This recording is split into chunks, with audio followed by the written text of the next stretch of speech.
তোমরা কি জানো সবচেয়ে বড় মিসকিন কে? সবচেয়ে বড় মিসকিন কে? দরিদ্রকে? সাহাবীরা বলছেন আমরা তো মনে করি যার কাছে অর্থ সম্পদ কম সেই বড় মিসকিন। আল্লাহ রাসূল বলছেন ভুল।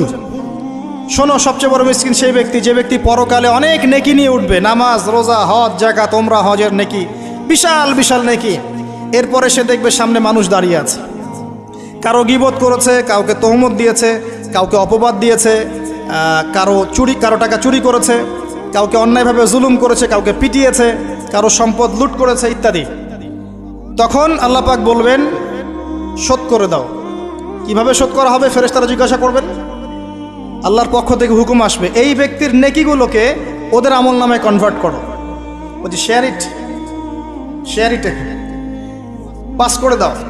ওটা আরো বড় টেকনোলজি হবে ইনশাআল্লাহ তাআলা। বলার সাথে সাথেই আপনার নেকি আমার নেকি দেখা যাবে চলে গেছে, নাউজুবিল্লাহ।